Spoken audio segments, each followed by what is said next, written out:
which takes me to just about every corner of the globe. I see many aspects of a phenomenon which I'm just beginning to understand. Our modern technology has achieved a degree of sophistication beyond our wildest dreams, but this technology has exacted a pretty heavy price. We live in an age of anxiety, a time of stress, and with all our sophistication, we are, in fact, the victims of our own technological strength. We are the victims of shock,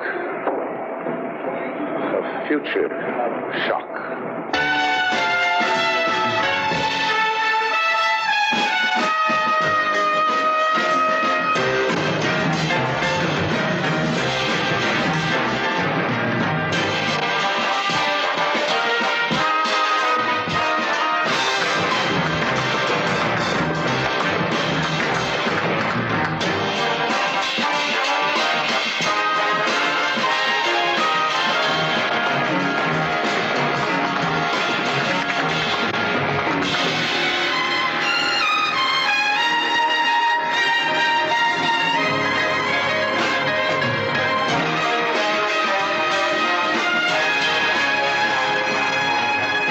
Future shock is a sickness which comes from too much change in too short a time. It's the feeling that nothing is permanent anymore.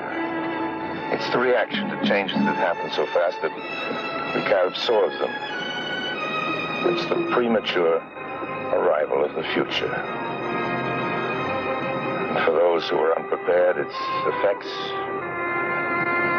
can be pretty devastating.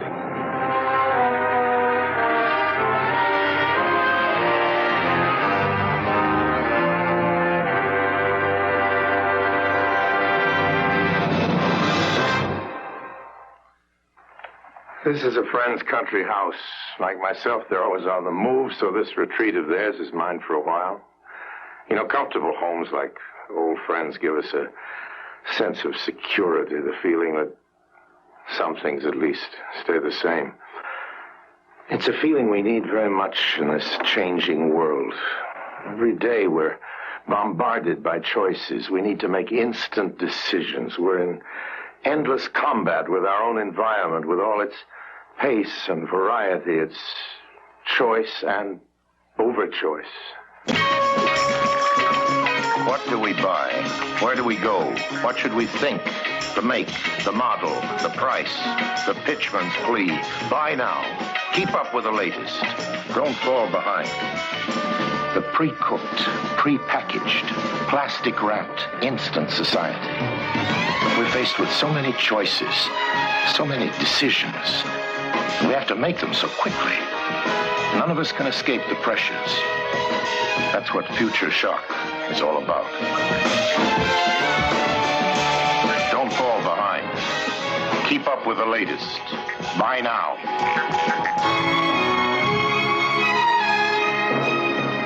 Technology feeds on knowledge, and knowledge expands at a phenomenal rate. Throughout the world, more than 1,000 books are published every day. Over 30,000 a month, 365,000 a year. A chemistry professor recently stated that he couldn't pass today's examinations because at least 2/3 of the questions require knowledge that didn't even exist when he graduated from Oxford in the early 30s. This machine makes our lives move faster.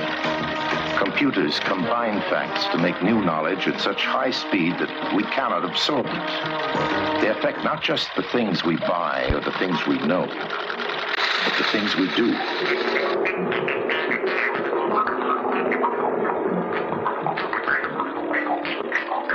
In the past, art was created for permanence.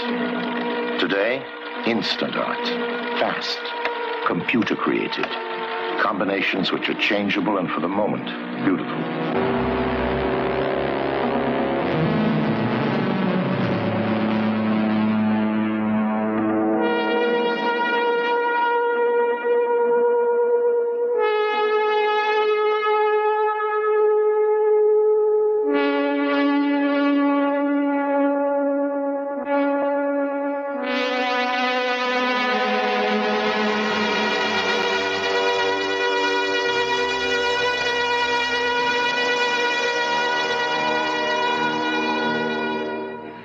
As old knowledge is replaced by new, and the pace of change accelerates, the young among us know of no other world.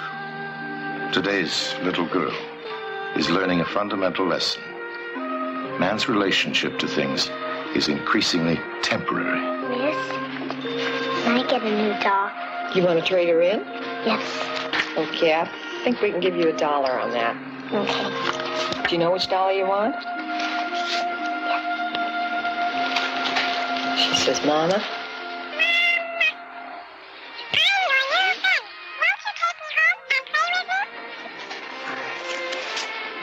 May I have 80 cents now, thank you. Even friends don't last. An early lesson in disposability. Nothing is permanent anymore. As we move toward a world of impermanence, buildings once made to last a lifetime are torn down.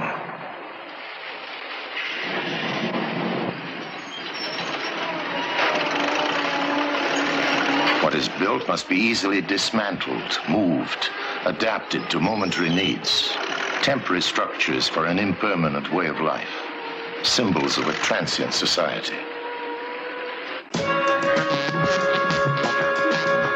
A plugged-in, clipped-on, modular architecture of a society on the move.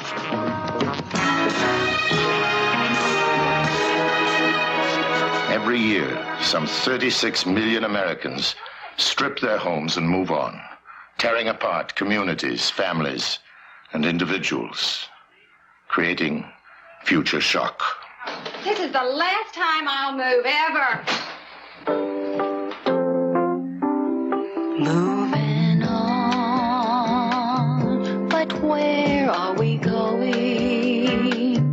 Nomads without knowing what's ahead. This time, maybe this time we'll find a place to settle down and find someone that we can call our own kind.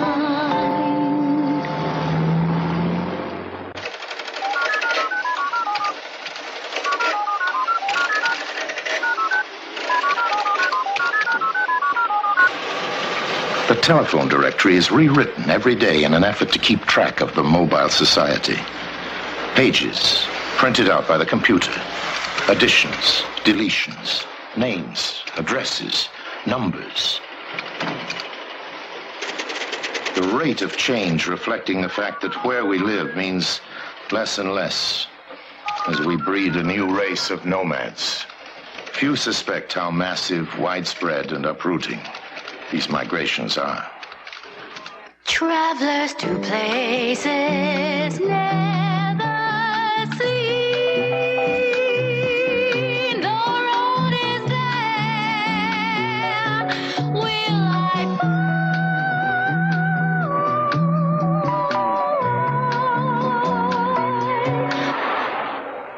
Well, just to get a block away can make all the difference in the world. A generation reared on high-speed change. Unlike their parents who settled in one place with one set of relatives and friends, young people are on the move.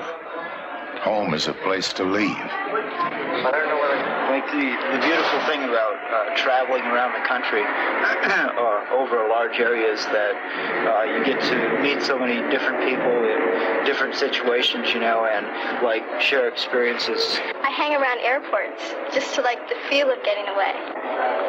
And I just like the feeling of getting away. Getting away from like school and work and, you know, my parents. Freedom. The loss of a sense of belonging.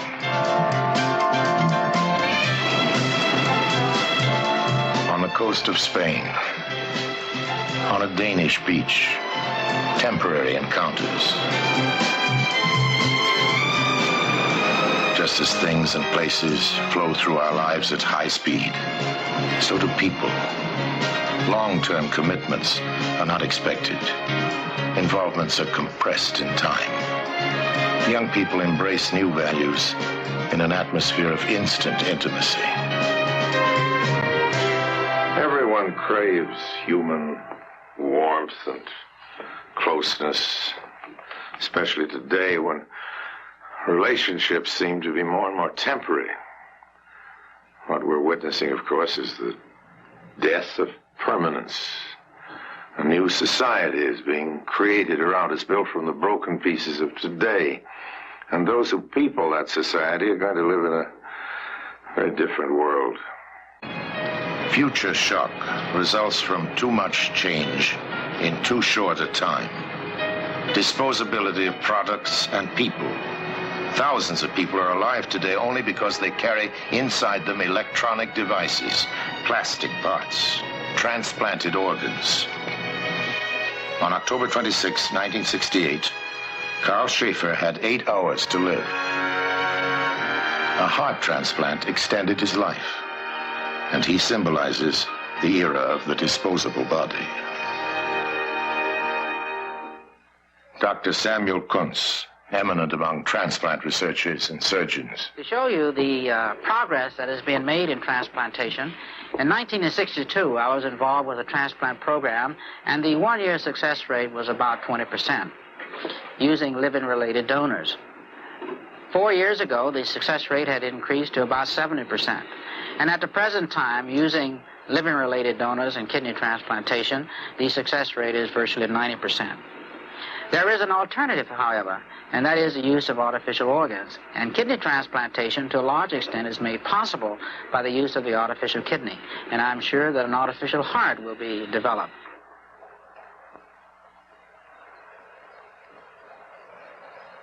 Temporary body parts, products of bioengineering with the ultimate potential of building modular bodies, much as we now build modular homes.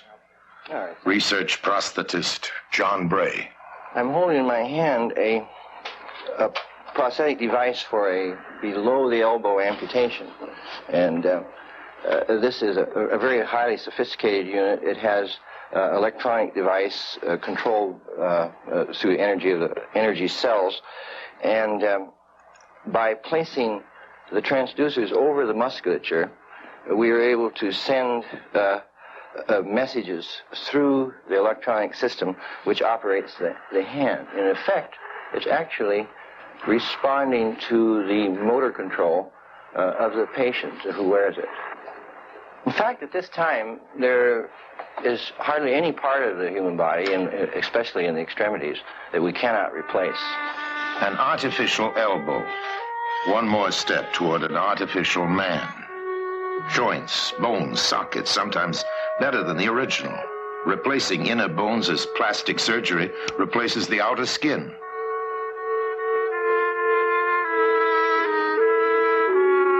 All stepping stones toward the temporary person. On March 17th, 1969, Mrs. Verlin Cobb, at age 53, was prematurely wrinkled and weathered. On that day, she underwent rejuvenation surgery under plastic surgeon Dr. Kurt Wagner. Even faces are temporary. I really can't imagine what I'm going to look like, because I've been told that I will look a lot different, that I won't have the wrinkles, and I will look at least 15 years younger. And as far as I'm concerned, 10 years, be thrilled. It's hard to realize that I have got the different face. It's very hard to realize because, you know, it's only been 12 weeks. But it's still, when I make up or I go dress up and I'm walking down the street, I walk with my head up high. Franz, how are you doing? Even more dramatic changes in the body. Skin color. Dr. William Epstein's work raises the prospect of manipulating race. You're okay. In these laboratories, we're interested in the factors that determine skin pigmentation.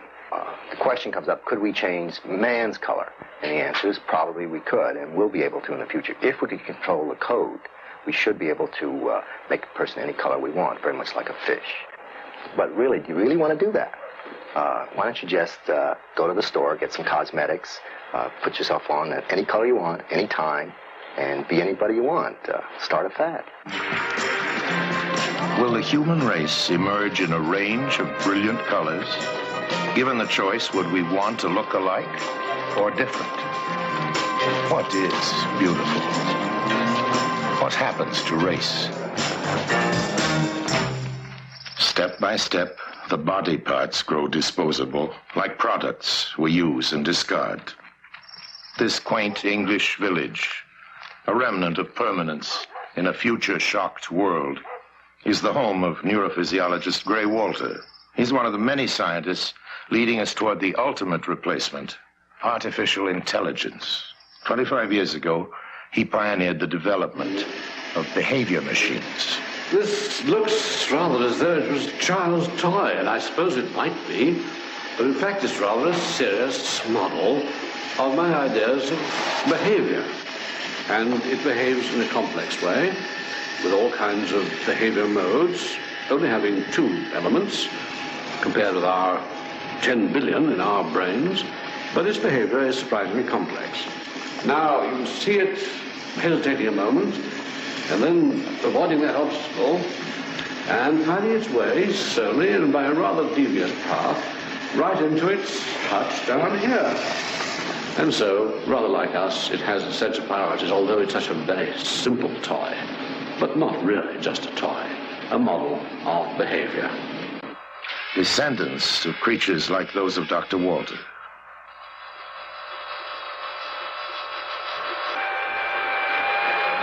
Machines like these can see, hear, touch, smell. They can solve problems that would normally require human intelligence. Like simple living organisms, they respond to changes around them and act accordingly. We might one day duplicate man, his form, his body, his actions and reactions, carefully engineered for lifelike appearance. A diaphragm,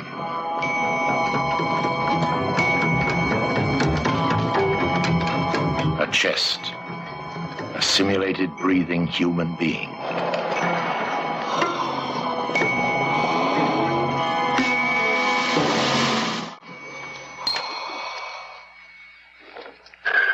This is Sim 1, developed for the training of anesthesiologists. It's a machine, a breathing, functioning, computerized patient. As the pace of technology accelerates, as the pieces are laid into place, the pattern seems clear. We might create an artificial man. As work proceeds on the brain, it may someday be possible to combine all the elements into a lifelike duplication of flesh and blood. The momentum is established, but the direction is up to us. Is there danger in the path we are taking? What happens to the definition of man? Who is he? What is he? Imagine the novel sensation of trying to determine whether the smiling, courteous humanoid behind the airline ticket counter is a pretty girl or a transistorized robot. Your flight 21 to Dallas has been confirmed. Departure 2:30, arrival Dallas time 4:36. Boarding gate 17A. Have a nice flight.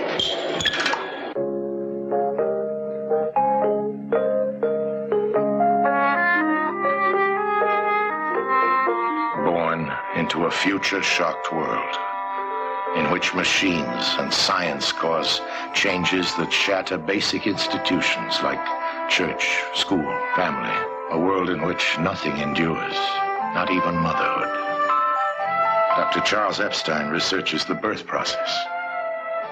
At the present time, it's possible for us to take mouse eggs, to fertilize them in the test tube, to reimplant them, and to have the birth of a normal animal, an animal which is capable of breeding and reproducing its own kind. While these things have been going on in the mice for quite a while, attempts have also been made and are now being made to do similar things with human eggs, to fertilize them in the test tube and to put them back into mothers, hopefully to lead to the delivery of a normal child. But of course, all this raises very real questions. Assuming that a child so conceived would be born normal, there are, of course, the legal questions of who the parents would really be. But as far as I'm concerned, the overriding question is whether we as scientists should become involved with and should intervene in a process which is so fundamental to human survival. Baby shopping. Imagine being able to program the IQ of a baby, to preset its sex, color, height, and other characteristics. Babytoriums, genetic supermarkets of the future, changing the very structure of the family. The family. Traditionally, it's a source of warmth, comfort, security, protection from the outside world. But like most other traditions and institutions, the family is changing. First thing is the marriage, I think. But you don't think so. What's important to keep a marriage is to be able to pay the bills to take some of the pressures off. No. But the point is, the point is you're sick. And you're neurotic. In our society, marriage is ideally based on love. It is expected that two people will grow together, change together, and complement each other till death do them part. The likelihood that two people will grow and develop at the same rate becomes more and more remote, for rapid change places a heavy burden on the fragile thread of love. Get yourself 4 other wives, 4 other mistresses, and be happy. That's all. I'll get myself some lovers and fine.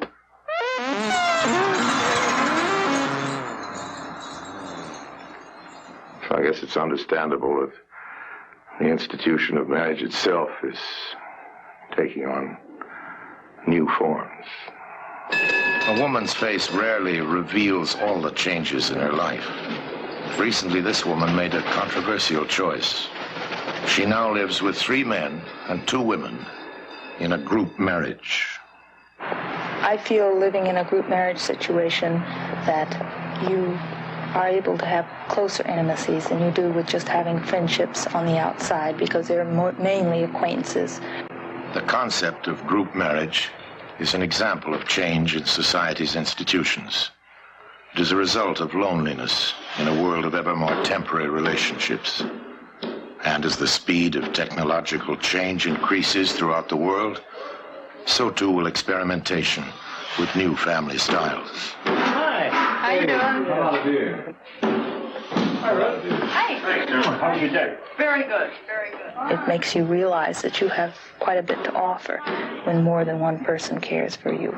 And you have a tendency to discover, much to your amazement, that you can love very, very much more than one person. Not equally, but in different ways. But you can really learn to care for other people. There are thousands of homes like this in every part of the United States where couples are sharing their lives. Unfortunately, they have to be surreptitious about it. They don't dare tell their friends or neighbors. Robert Rimmer and his wife of 30 years. He is a leading exponent of group marriage and has written influential books on the subject, like The Harrod Experiment and Proposition 31.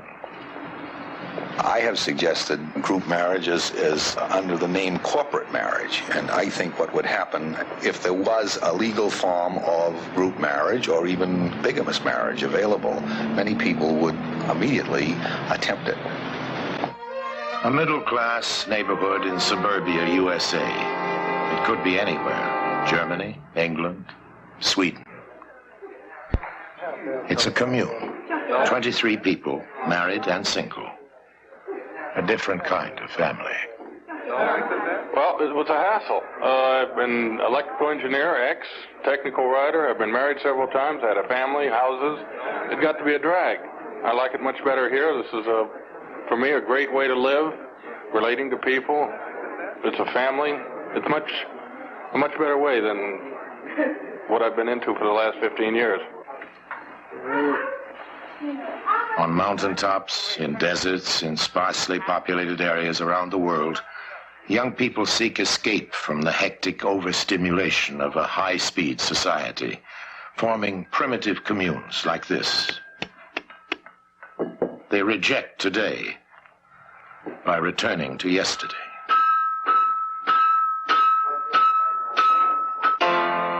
Here, yet another kind of marriage.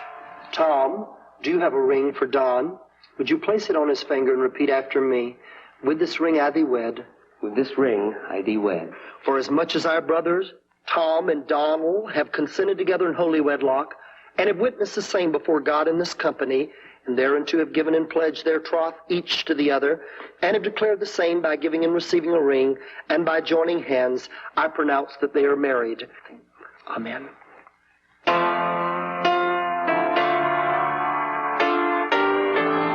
The setting for a quiet revolution.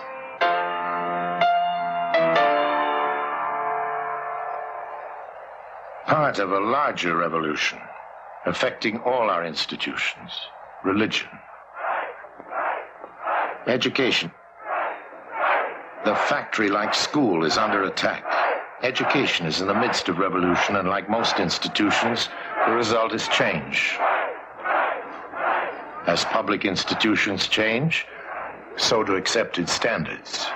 During the past 9 years, I've been a theater manager, and during the last 3 years, since the enactment of the motion picture rating system, we have found that X-rated films are very popular with our audience and very profitable to us. As a matter of fact, I've been arrested 3 times for allegedly exhibiting obscene films. I'll show anything that the public wants to see. If they want to see pornographic films, fine. If not, we'll show whatever they want to see. Civil servants, teachers, and even policemen on strike. Another shockwave to absorb. The foundations of the old society crumble. Women strive for equal rights in numbers never seen before. The rejection of roles which have been dictated by tradition. The right to lead an independent life. Symptoms of a society that is cracking under the pressures for change. What was private is now public. What was condemned now strives for acceptance. The symptoms of society's breakdown erupt on a worldwide scale. We are living through one of the greatest revolutions in history, the birth of a new civilization.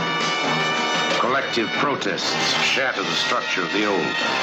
Changes bombard our minds and bodies. We become confused, helpless, unable to cope.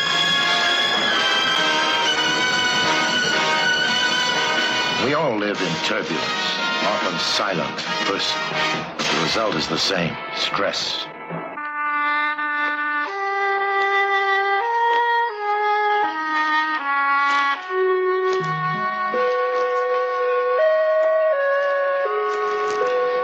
In 1969, it was reported that a Dr. A. Nafek of the Soviet Academy of Science had predicted that the world would soon see a genetic equivalent of an arms race, that the world powers would soon develop genetic engineering capable of increasing the output of geniuses. Criticized for such an outlandish and horrifying speculation, he replied merely that the advance of science is and ought to be unstoppable. Not everyone, of course, would agree with that statement. Think of the consequences. Genetics, computers, space, racing blindly ahead, causing the pressures of future shock to intensify. Scientists themselves are concerned. Psychobiologist James McGaw. It's not now possible to produce the same kind of changes in memory that we've, in humans, that we've produced in animals. Such experiments are probably just around the corner. And whether the procedures are the same or different from the ones that we use, it seems clear that within a very few years, it will be possible to change memory processes in human beings through the use of drugs and electrical stimulation. Let's look forward to a period a number of years from now, perhaps when a person gets up in the morning and has to take the drug to bring his IQ up to the appropriate level, slap on the battery pack so that whenever he gets depressed, he can press a lever and turn on electrical stimulation, which delights him a little bit. And find then that it's not just that he can do these things, which is enough to understand, but that he does do these things. Not that it's possible to gain control over intellectual functioning, but in fact that we have. And this person then, perhaps an entire society, will be seen as a victim of the success of biotechnology. That is to say that he no longer can exercise the choice to take the drug or put on the battery pack or whatever, but he's lost that choice simply because of the subtle and pervasive increase in the tendency to use it. Technology and science, altering behavior, extending our control over mind and body. We wire the animal, we wire the human, and with every new step, the consequences for human life become magnified. The secret of life itself, the DNA molecule. A genetic discovery that could give man the ability to create life to specifications. With it comes the power to change evolution itself.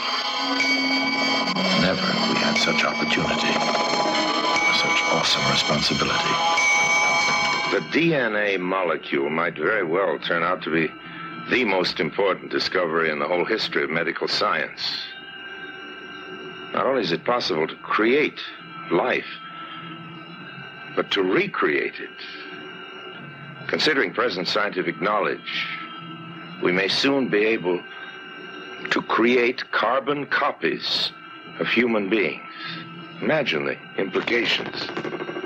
To duplicate a human being genetically, down to the last detail.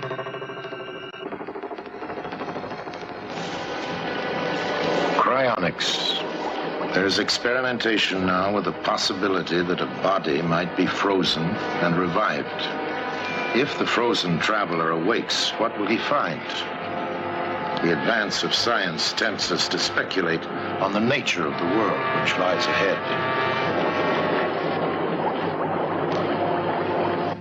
And the frozen time traveler, like all of us, looks to tomorrow with hope for a better life, a better world. Since time immemorial, we have produced fanciful images about future life. Imagined cities of tomorrow, urban centers, the megalopolis, a vista of towers, traffic, and computer-controlled planning.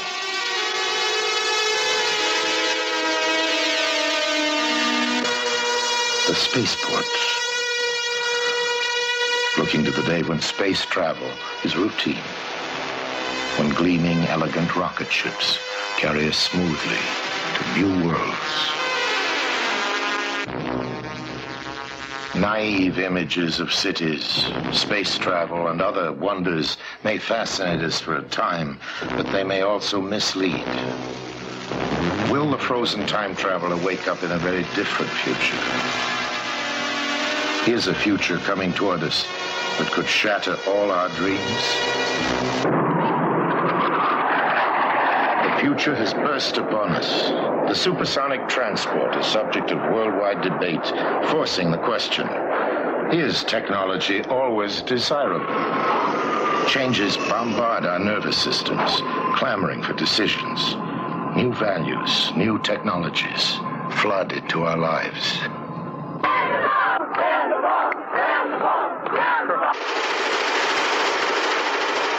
The pressure of fast change forces us to question all we have been taught.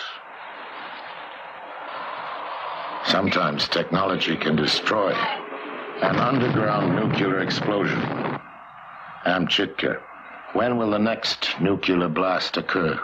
And what will it do to us? Escape from change in today's society becomes more and more impossible.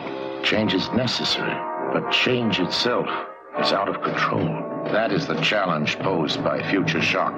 To look deeply and clearly into today's world, to understand the consequences that what we do today determines what tomorrow will be.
of future shock does not depend on the nature of its victims. They are everywhere. But everywhere in modern technological society, there are those who recognize the dangers and are turning toward the future.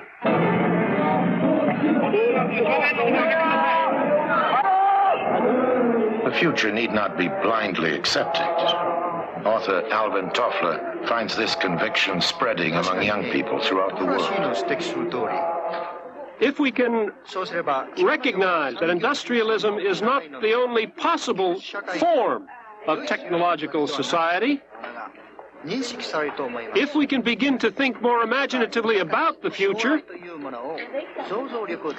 then we can prevent future shock, and we can use technology itself to build a decent, democratic, and humane society.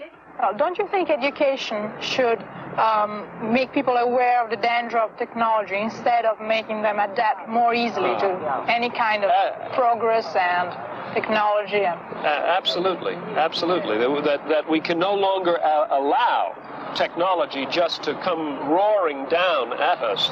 I think we must begin to say no to certain kinds of technology and to begin to control technological change, because we've now reached the point at which the technology is so powerful and it is so rapid that it could destroy us unless we control it. But what's most important is that we do not simply attempt to that we simply do not accept everything, that we begin to make critical decisions about what kind of world we want and what kind of technology we want. Our children.